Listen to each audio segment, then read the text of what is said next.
Konnichiwa mina, boku wa Jeremy desu. Yoroshiku onegaishimasu. Today is day 271. It is the 28th of September 2014, and this is kind of a reaction review video like I would normally do for Sailor Moon Crystal, but I was asked to do one by somebody on YouTube, Marcus NY, probably New York, I assume is what that stands for, on the first episode of the Sailor Moon dub, English dub, by Viz Media. So I did sit down and watch it. I've actually seen clips of it, and I kind of saw bits of it at Anime Revolution as well, because we showed 4 episodes there with Charlene Ingram from Viz, episode 1 and 2, and 8 and 10. So we had the first one, the second one, which was never dubbed originally, Mercury and Mars appearances. So, I was asked to review it, and after watching the whole thing, I had been a opponent, whatever, probably a little bit of everything in many ways. As a fan, and you know, I speak like this now because I'm, after watching the Sailor Moon musical recently where the actresses are talking, and especially Sailor Mercury, coming from being a fan and being a part of the series, and being worried, is what she mentioned, being worried about changes and stuff like that. And I think as Sailor Moon fans, or any fans really, that can be a general thing. A lot of people probably feel the same thing. So that's how I felt going into it a little bit, but at the same time I wanted to give it a chance, and so on and so forth. And of course I've only watched the first episode of the English dub and other little bits and pieces of it. So when we saw the clips that were originally released, there was a lot of contention from some people thinking, okay, well, what the heck is going on? This is really weird. One friend of mine, whom I won't say the name of this person, but they had said that the new English voice actors sound very plain, incredibly plain, like just very similar to each other and that sort of a thing. My take on it, after watching 4 different English voice actresses take on the role of Usagi. Of course, we had Tracy Moore to start with, then Terry Hawks, and then Linda Valentine, and now Stephanie Sheh. Terry Hawks, excuse me, will always be my favorite of the English ones, I think. She had the most emotion, the most, just felt very right for the role. However, I will say now that my second favorite is actually Stephanie Sheh, the new Sailor Moon English voice actress in the Viz dub. I feel that she is pretty good at emoting things, and there's a genuine side to her portrayal of the character. And next would probably be Tracy Moore, and my least favorite would be Linda Valentine, who I won't say too much about that. The Cloverway S and Super S dub, just watch that and choose for yourself what you guys think about that. I've had the pleasure of meeting Terry Hawks in person at Anime Revolution 2012, and that was a dream come true. Actually, I have a picture with her, well, of her, up on my wall, autographed, too. So, in terms of voice actresses there, like I said, I still prefer Terry Hawks, but Stephanie's not too bad. Now, the biggest things that threw me off were, of course, Luna's voice and Naru-chan's voice, because I'm so used to Molly, which is wonderfully, wonderfully made fun of in the Sailor Moon Stupid radio plays. There's 4 of them. You can look them up on YouTube. Literally, it's Sailor Moon Stupid, episode 1, 2, 3, 4. There's like Pulp Fiction and other things in there. They're a lot of fun. They poke a lot of fun at the series. They use original music from it. It's neat. They fight the 3 Bills: Bill Gates, Bill Clinton, and Bill Bandai, which isn't his actual real name. It's just the 3 Bills. And they create, Naru-chan turns into Molly, and it's quite a fun little poke at it with the New York kind of Brooklyn accent. It's like, Naru-chan, Naru-chan, Naru-chan, my name's Molly. It's just horrible. And it's a beautiful, beautiful parody of it. And yeah, it's lots of fun. If you ever get a chance to listen to it, I highly suggest it. Mary Long's version of Naru-chan was or Molly was great and very iconic from back in the day. She also did the voice of Hello Kitty's sister Mimi, just as Karen Bernstein was the voice. Bernstein, Karen Bernstein, something like that. Was the voice of Sailor Mercury, and one of my favorite ones actually. She was the voice of Hello Kitty. So lots of the original voice actors worked together, and I think that's kind of what they're doing with the Viz ones too. Rukia and Ichigo's voices are Luna and Artemis, and I guess they had quite the chemistry thing, so that's why they brought them in to do that. I believe, anyway. And so it'll be interesting to see what it happens when Artemis comes in. Johnny Young Bosch is great actor, and I mean, I remember him as the second Black Power Ranger, of course. And Ron Rubin, great Artemis too. He's a great guy. I got to meet Ron Rubin, Terry Hawks, Sugar Lynn Beard, Vincent Carrazza, Katie Griffin, and Susan Roman. So the original ones: Artemis, Mercury, no, not Mercury. Artemis, Mars, Jupiter, Tuxedo Command, Sailor Moon, and Sailor Chibi Moon.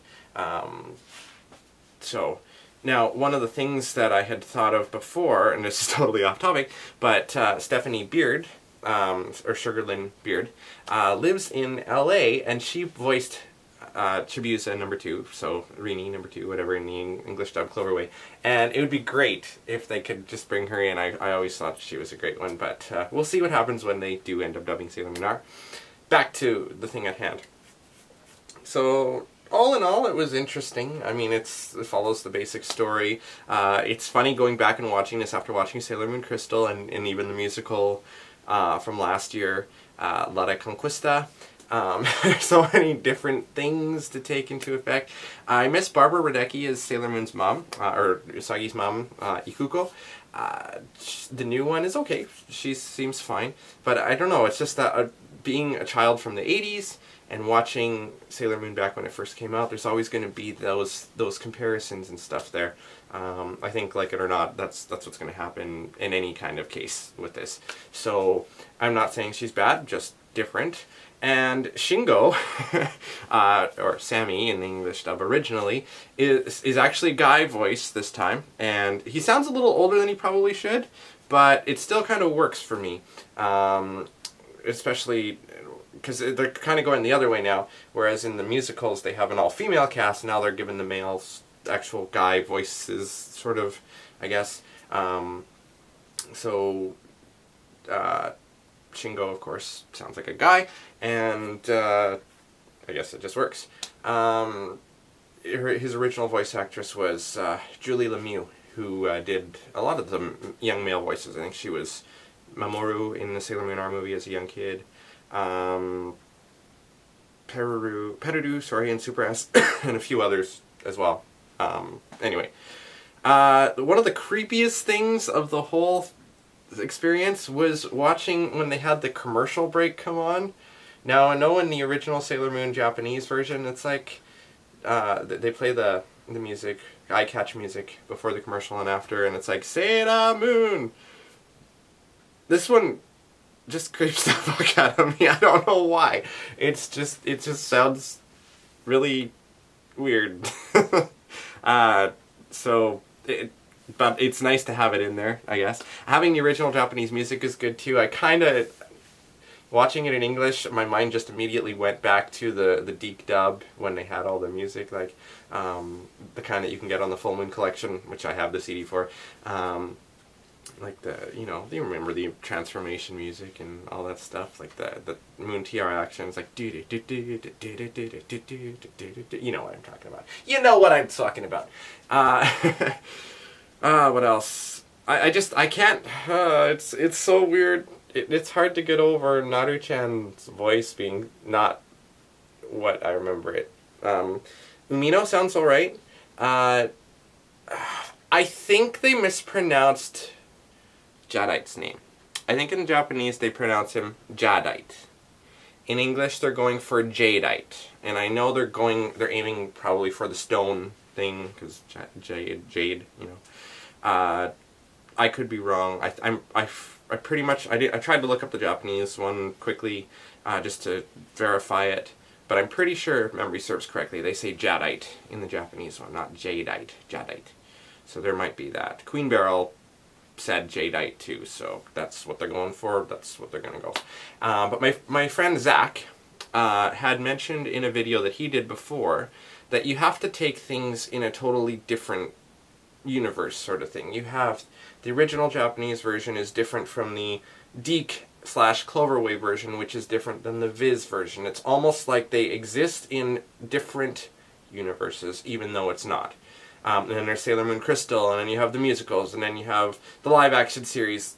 So if you approach it from that perspective, he's right.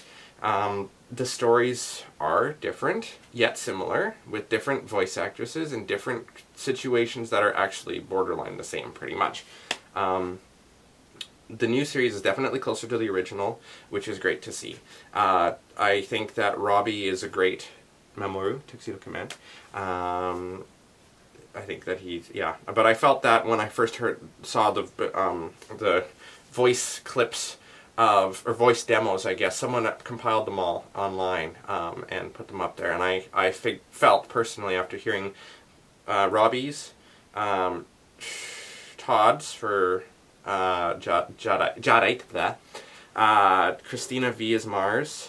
I forget the lady's name who does Jupiter, but those four were the ones that I felt were pretty much dead on if they do use the Jupiter voice stuff that I heard in there. She sounds almost exactly like Susan Roman, so maybe that's why it appeals to me. I really think that the Mars voice is perfect. I've seen the episode where Ray comes, and I had my worries about Sailor Mercury being voiced by the same lady that did Sakura in Naruto, but she has a very soft way of delivering the lines. Like when I saw the Mercury one, she has really cutesy parts to her, same as Luna.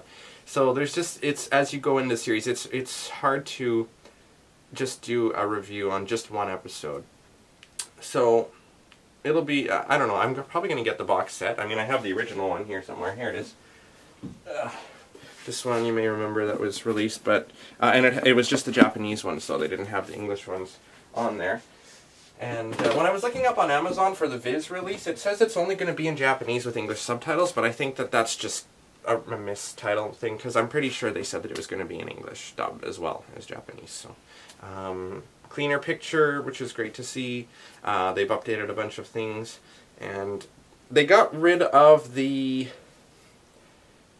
dated talk, if that makes sense, the way of talking back then, like the tubular cool, whatever, you know, that kind of stuff.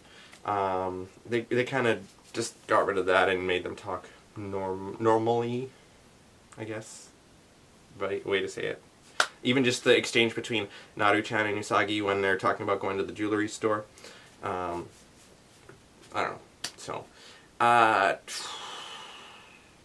don't really know what else to say, except Queen Beryl's voice is also very, I won't say soothing, but it's kind of more soothing than when Naz Edwards did it in the original English dub with DiC. She was more of a trite kind of, yeah, evil, but with still some, you know, calmness to her. The new one sounds very calm so far. I haven't seen her be very angry yet, but I'm sure it'll be good. So we'll see what happens with the rest of the episodes. I'm excited. I am becoming more comfortable with it as a fan, and we'll see what happens from there. Alright, so thank you for suggesting that, and we'll see if I have time to do some more. Don't forget to check out my radio show if you're watching this video before 2 p.m. Pacific time.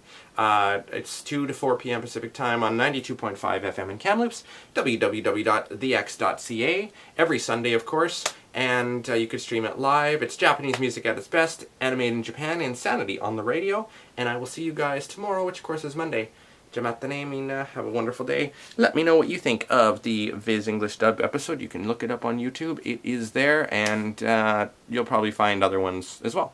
Alright, we'll see you later. Bye-bye.